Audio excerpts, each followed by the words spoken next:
ہے کیا یہ بات صحیح ہے کہ خواب وحی کا 40واں حصہ ہے؟ اس کی وضاحت فرما دیں۔ محمد عمیر شکارپور سے۔ جی، رسول اللہ صلی اللہ علیہ وسلم نے فرمایا، صحیح حدیث ہے کہ خواب نبوت کا 46واں حصہ ہے، ایک روایت میں 40واں حصہ ہے۔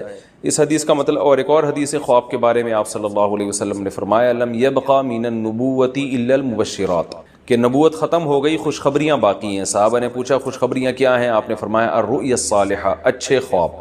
تو اس سے پتہ چلتا ہے کہ اچھا خواب جو ہے، جو سچا خواب ہم جسے کہتے ہیں، وہ نبوت کا 46واں حصہ ہے۔ اور نبی صلی اللہ علیہ وسلم نے یہ بھی فرمایا کہ قرب قیامت میں مومن کا خواب سچے ہوں گے۔ تو نبوت کا 46واں حصہ، اس کی بہت ساری تفسیریں کی گئی ہیں۔ جو مجھے زیادہ اچھی تفسیر لگتی ہے وہ یہ لگتی ہے کہ کیونکہ نبوت کا جو 100% نبوت ہے وہ تو جبریل وحی لے کر آتے ہیں، وہ 100% پکی چیز ہے۔ اور خواب نبوت کا 46واں حصہ کا مطلب یہ کہ اس وحی کو اگر آپ 46 حصوں میں ڈیوائیڈ کریں تو، کیونکہ خواب بھی من جانب اللہ ہوتا ہے، کبھی شیطان کی طرف سے بھی ہوتا ہے تو اللہ کی طرف سے بھی ہوتا ہے، یعنی اس میں دنیا کے ظاہری اسباب کا دخل نہیں ہوتا۔ وہاں جو آپ کو نیوز مل رہی ہوتی ہیں وہ کوئی محکمہ موسمیات والوں نے یا کسی نیوز چینل نے نہیں بتائی ہوتی، اس کا ظاہری سبب نہیں ہوتا، وہ ڈائریکٹ اللہ کی طرف سے یا شیطان کی طرف سے۔ تو اس میں چونکہ اللہ کی طرف سے ہونے کا بھی امکان ہے، تو وہی کو اگر آپ 46 حصوں میں ڈیوائیڈ کریں تو ایک حصہ صداقت خواب میں ہوتی ہے۔ ہر خواب میں اس کا امکان ہوتا ہے کہ یہ من جانب اللہ ہو، لیکن اتنا ہی امکان ہوتا ہے،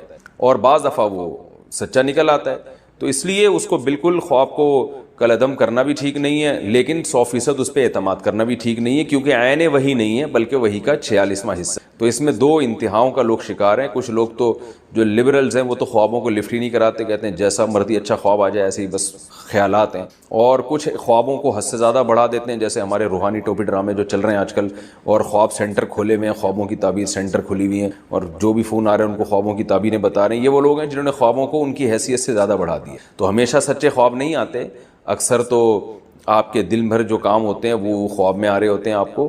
تو ڈراؤنے خواب اس لیے آتے ہیں، رات کو پیٹ خراب ہوتا ہے، اس میں گیس ہوتی ہے، آپ جب دن میں پریشان ہوتے ہیں تو خواب بھی ویسے ہی آئیں گے آپ کو۔ بہوؤں کو سانسیں چڑیلوں کی شکل میں نظر آ رہی ہوتی ہیں خواب میں، وہ کوئی تعبیر نہیں ہوتی، اس لیے کہ وہ دن میں جس کو چڑیل سمجھتی ہیں خواب میں وہ چڑیل کی صورت میں آ جاتی ہے۔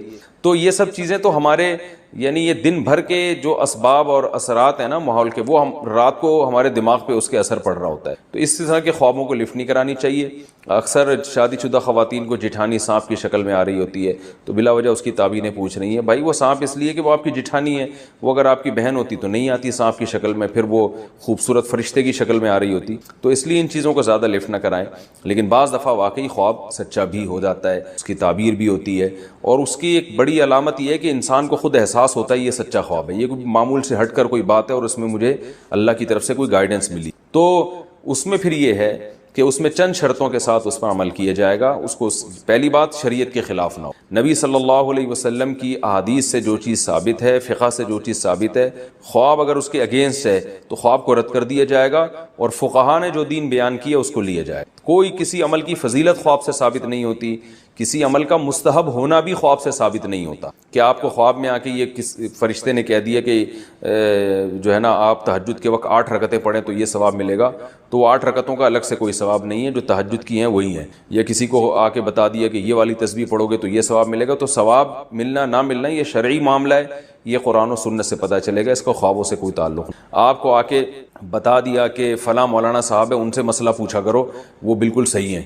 تو آپ ان مولانا کی تحقیق کر لیں۔ اگر علماء کو ان پر مولانا پر اعتماد نہیں ہے تو پھر آپ خواب کی بیس پر ان پہ اعتماد نہیں کر سکتے، کیونکہ قرآن کیا کہہ رہا ہے، فَاسْأَلُوا أَهْلَ الذِّكْرِ إِن كُنتُمْ لَا تَعْلَمُونَ، علماء سے پوچھو۔ تو جب علماء کسی پر اعتماد نہیں کر رہے ہیں تو سارا دن آپ کو خواب میں بشارتیں ملتی رہیں کہ یہ بہت نیک ہے، یہ بڑے بزرگ ہیں، اس کی بزرگی پر یقین نہ کریں آپ، کیونکہ یہ علماء کے قول میں اور خواب میں جب تضاد ہو رہا ہے تو قرآن آپ کو علماء کے قول کی تقلید کا حکم دے رہا ہے۔ ایسے موقع پہ فَاسْأَلُوا أَهْلَ الذِّكْرِ، اہل علم سے رابطہ کرو۔ تو شرعی لوگ کیا کرتے ہیں، شرعی حدود سے تجاوز کرتے ہیں خوابوں کے معاملے میں، رشتے کر دیتے ہیں۔ جو خواب آیا تو وہ لڑکا آیا تھا خواب میں کہ بالکل ایک خوبصورت فرشتے کی شکل میں، لہذا میری بیٹی کے لیے وہی مناسب ہے۔ اب گراؤنڈ ریئلٹی کہہ رہی ہے وہ بندہ ٹھیک نہیں ہے، جب آپ نے تحقیقات کروائیں تو پتہ چلا کہ وہ ٹھیک نہیں ہے۔ تو حدیث بھی یہی کہہ رہی ہے، اذا خطب الیکم من ترضون دینہ وخلقہ فزوجوہ، جب کوئی ایسا شخص نکاح کا پیغام بھیجے جو دین اور اخلاق سے تم مطمئن ہو تو نکاح کرو۔ تو مفہوم سے یہی پتہ چل رہا ہے کہ اگر ایسا الٹا سیدھا آڑا ترشا آدمی آ رہا ہے تو نکاح مت کرو۔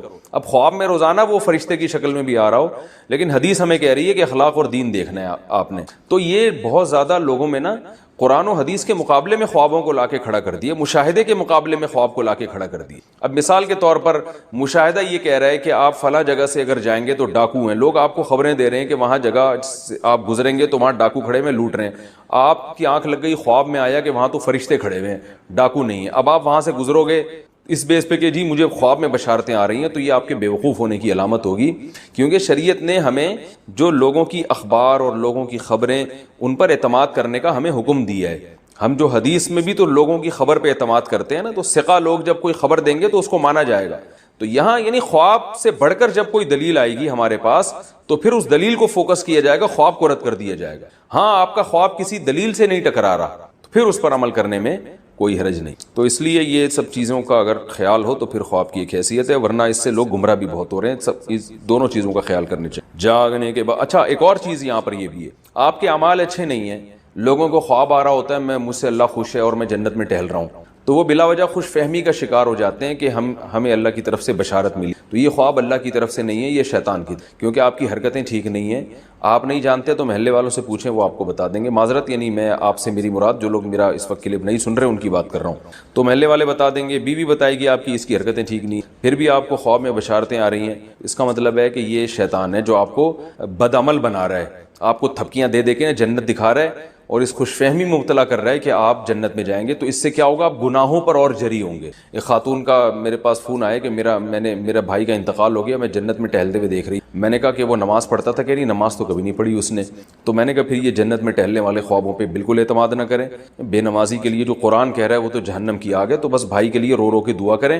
یہ شیطان نے آپ کو خواب اس لیے دکھایا ہے کہ آپ بھائی کے لیے پھر توبہ نہ کریں آپ, کیونکہ آپ کو پتا تھا بے نمازی ہے, تو بے نمازی کے لیے لوگ تو پھر زیادہ دعا کریں گے نا بہنیں کہ اللہ پتہ نہیں اس کو کیا سزا ہوگی, تو زیادہ روئیں گے.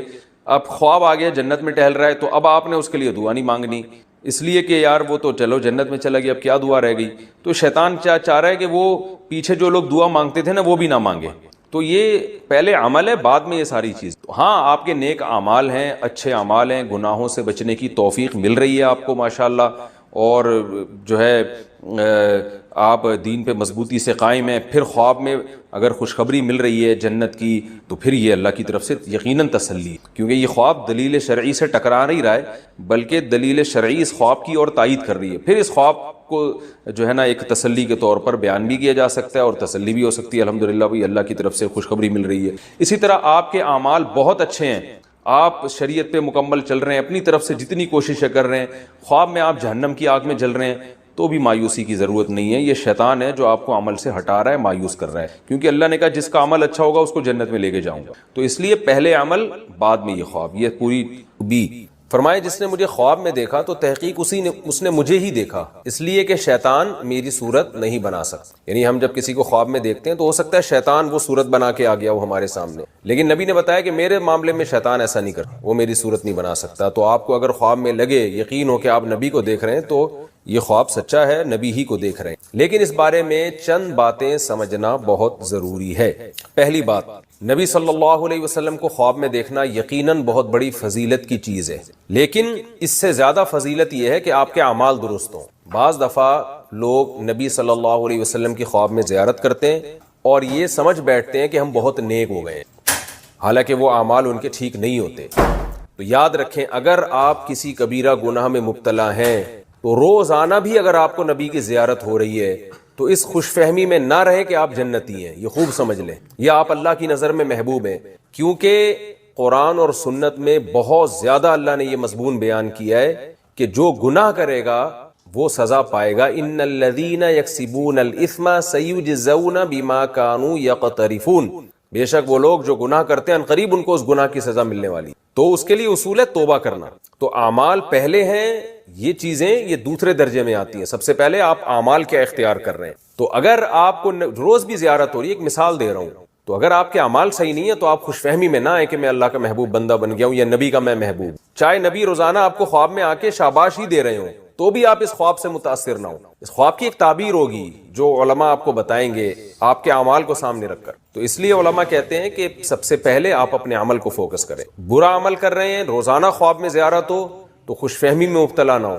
اور اگر آپ کو برائیوں سے بچنے کی اور نیکیوں کے کرنے کی توفیق مل رہی ہے پھر ساری زندگی ایک بار بھی نبی کی خواب میں زیارت نہ ہو تو غمزدہ نہ ہو، اور یقین رکھیں کہ انشاءاللہ اللہ یہ عمل قبول، اللہ نے چاہا تو اللہ یہ عمل قبول کرے گا، اور قیامت کے دن آپ نبی صلی اللہ علیہ وسلم کی بالمشافہ زیارت کریں گے۔ حوض کوثر پہ آپ صلی اللہ علیہ وسلم کے ہاتھ سے اللہ آپ کو پانی پینے کی توفیق عطا فرمائے گا، اور براہ راست آپ کی نبی کی زیارت ہوگی۔ خواب کے بجائے اللہ حقیقت میں آپ کو بروز محشر نبی کی زیارت کرائے گا، نبی کا قرب نصیب ہو۔ تو یہ میں نے ڈیٹیل اس لیے بیان کر رہا ہوں کہ یقیناً نبی کا خواب میں آنا ایک اچھی بات ہے، لیکن عمل پہلے ہے۔ لوگ ان چیزوں سے متاثر ہو کر عمل کو چھوڑ دیتے ہیں اور انہی چیزوں میں پڑھ کے رہ جاتے ہیں۔ تو نبی کے حکم کو پہلے فالو کرنا ہے، پہلے یہ خواب، یہ سب چیزیں بعد کی چیزیں۔ ایک بات تو یہ ہو گئی۔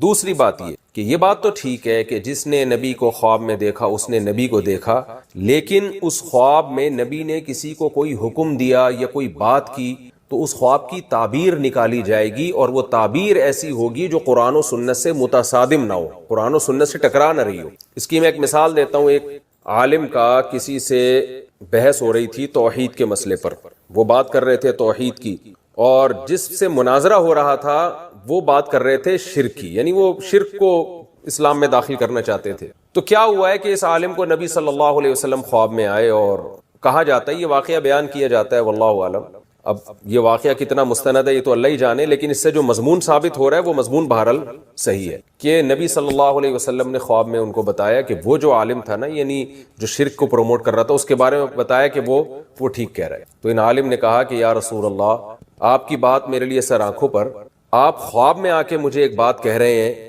یعنی ان کو یہ احساس ہوا کہ یہ، یعنی غالباً یہ ایسا ہوا کہ اس جو مراقبہ کیا انہوں نے، تصوراتی دنیا میں آئے یا خواب میں آئے، اور ان کو یہ احساس ہو گیا کہ نبی صلی اللہ علیہ وسلم خواب کی حالت میں ہے۔